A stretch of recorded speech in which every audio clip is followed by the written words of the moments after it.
ಇವತ್ತು ಮಾನ್ಯ ಕುಮಾರಣ್ಣವರು ಬರ್ತಾರೆ, ನಮ್ಮ ವಿರೋಧ ಪಕ್ಷದ ನಾಯಕರು ಆರ್ ಅಶೋಕ್ರವರು ಬರ್ತಾರೆ, ನಮ್ಮ ಶಾಸಕ ಮಿತ್ರರು ಇವತ್ತು ವಿಶ್ವನಾಥ್ರವರು, ಯಲಹಂಕ ವಿಶ್ವನಾಥ್ರವರು, ಧೀರಜ್ ಮುನ್ರಾಜುರವರು, ಹಿರಿಯರಾದಂಥ MTB ನಾಗರಾಜಣ್ಣವರು, ಈಗ ನಮ್ಮ ಇಡೀ ಲೋಕಸಭಾ ಕ್ಷೇತ್ರದ ಎರಡೂ ಪಕ್ಷಗಳ ಮಾಜಿ ಸಚಿವರು, ಮಾಜಿ ಶಾಸಕರು, ಅಭ್ಯರ್ಥಿಗಳಾಗಿದ್ದಂಥವರು 23ರಲ್ಲಿ, JDSನ ಮಾಜಿ ಶಾಸಕರುಗಳು ಅಭ್ಯರ್ಥಿಗಳು, ಇವರೆಲ್ಲ ಕೂಡ ಬರ್ತಾರೆ. ಮತ್ತು ಇಡೀ ಕ್ಷೇತ್ರದಾದ್ಯಂತ ನಮ್ಮ ಎರಡೂ ಪಕ್ಷಗಳ ಕಾರ್ಯಕರ್ತರು ಕೂಡ ನಾಳೆ ಬರೋರಿದ್ದಾರೆ. ಒಂದು ಒಳ್ಳೆಯ ರೋಡ್ ಶೋ ಮೂಲಕ ಇವತ್ತು ನಿಜವಾದಂಥ ಚುನಾವಣೆಯ ಪ್ರಚಾರ ಇವತ್ತು ನಾಳೆ ಅದು ಆರಂಭ ಆಗ್ತದೆ.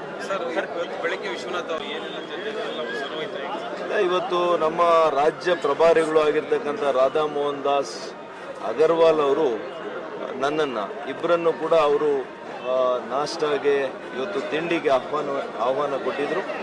ಬೆಳಿಗ್ಗೆ ನಾವು 8:30 8:45ಗೆಲ್ಲ ಅವ್ರ ಮನೆಗೆ ಇವತ್ತು ತಿಂಡಿಗೆ ಹೋಗಿ ಅವರ ಆತಿಥ್ಯವನ್ನು ಸ್ವೀಕಾರ ಮಾಡಿದ್ದೇವೆ.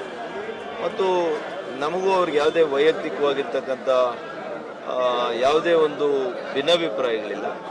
ಅವರು ಖಂಡಿತವಾಗಿಯೂ ಕೂಡ ಇವತ್ತು ಮೋದಿಯವರಿಗೆ ಮತ್ತು ಈ ಕ್ಷೇತ್ರದಲ್ಲಿ BJP ಅಭ್ಯರ್ಥಿಯಾಗಿ ನಾನು ಗೆಲ್ಲಲಿಕ್ಕೆ ಪ್ರಾಮಾಣಿಕ ಪ್ರಯತ್ನ ನಾನು ಮಾಡ್ತೀನಿ ಅನ್ನೋ ಭರವಸೆಯನ್ನು ಅವ್ರು ಕೊಟ್ಟಿದ್ದಾರೆ. JDS ನಿಮ್ಮ ಜೊತೆ ಮೈತ್ರಿ ಆಗಿ ನೀವು ಅಭ್ಯರ್ಥಿ ಆಗಿರೋದ್ರಿಂದ ಎಷ್ಟು ಮತಗಳು ಹೆಚ್ಚಾಗಿ ನಿಮ್ಗೆ ಸಿಗ್ಬೋದು?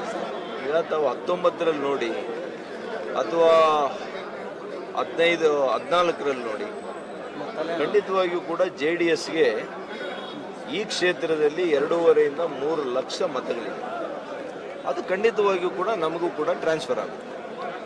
90%ಕ್ಕೂ ಮೇಲೆ ನನ್ನ ಪ್ರಕಾರ ನಾವು JDSನ ಮತಗಳು BJP ಅಭ್ಯರ್ಥಿಯಾದ ನನಗೆ ಅದು ಖಂಡಿತವಾಗಿಯೂ ಕೂಡ ಬರುತ್ತೆ. ಸರ್, BJP ಅಧಿಕಾರಕ್ಕೆ ಬಂದ್ರೆ ಸಂವಿಧಾನವನ್ನ ಬದಲಾವಣೆ ಮಾಡಿ ಅಂತ ಇವತ್ತು ಇದು ಪ್ರತಿ ಚುನಾವಣೆಯಲ್ಲೂ ಕಾಂಗ್ರೆಸ್ ಮಾಡುವಂತ ಗಿಮಿಕ್. ಮಾನ್ಯ ಪ್ರಧಾನಮಂತ್ರಿಗಳು 10 ವರ್ಷಗಳಿಂದ ಈ ದೇಶದಲ್ಲಿ ಚುಕ್ಕಾಣಿ ಹಿಡಿದಿದ್ದಾರೆ ಅಂತ ಪ್ರಸ್ತಾವನೆ ಏನಾದರೂ ಇತ್ತ? ಯಾವ ಡಾಕ್ಟರ್ ಅಂಬೇಡ್ಕರ್ ಅವರನ್ನ ಇವರು ಇಡೀ ಜೀವನವೆಲ್ಲ ಅವರನ್ನ ಅಪಮಾನ ಮಾಡಿದ್ರು, ಅವರ ಅಂತ್ಯ ಸಂಸ್ಕಾರಕ್ಕೂ ಇವತ್ತು ಜಮೀನು ಕೊಡಲಿಲ್ಲ, ಆ ಪಾರ್ಥಿವ ಶರೀರದ ಸಾಗಣೆ ಮಾಡಲಿಕ್ಕೆ ಕೂಡ ಅವರು ಏನು ಸಹಕಾರ ಕೊಡಲಿಲ್ಲ. ಇವತ್ತು ಮಾನ್ಯ ಪ್ರಧಾನಮಂತ್ರಿಗಳು ನರೇಂದ್ರ ಮೋದಿ ಅವರು ಬರಬೇಕಾಗಿತ್ತು. ಅವರು ಜನಿಸಿದ ಸ್ಥಳದಿಂದ ಅವರು ಏಲೋಕಕ್ಕೆ ಹೋಗಿರ್ತಕ್ಕಂಥ ಮುಖ್ಯವಾಗಿ 5 ಸ್ಥಳಗಳನ್ನು ಗುರುತಿಸಿ ಪಂಚತೀರ್ಥ ಅಭಿವೃದ್ಧಿಯಾಗಿ ಮಾಡಿದಾರಲ್ಲ, ಇದು ನಿಜವಾದಂಥ ದೇಶಭಕ್ತಿ, ಇದು ನಿಜವಾದಂಥ ದಲಿತರ ಮೇಲಿರ್ತಕ್ಕಂಥ ಬದ್ಧತೆ ಇವತ್ತು ನಮ್ಮ ನರೇಂದ್ರ ಮೋದಿ ಅವರು.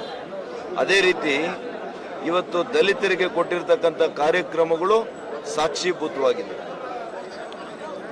ಇವತ್ತು ಕಾಂಗ್ರೆಸ್ನವರು ಅದೇ ದಲಿತರಿಗೆ ಮೀಸಲಿಟ್ಟಿದ್ದಂಥ ಹಣವನ್ನು 11,000 ಕೋಟಿ ತಗೊಂಡು ಗ್ಯಾರಂಟಿಗಳಿಗೆ ಕೊಟ್ಟಿದ್ದಾರೆ. ಇದು ಇವರ ಒಂದು ಚರಿತ್ರೆ ತೋರಿಸುತ್ತೆ, ಇವರ ನಿಜವಾದಂಥ ಬಣ್ಣ ಬಯಲಾಗ್ತದೆ.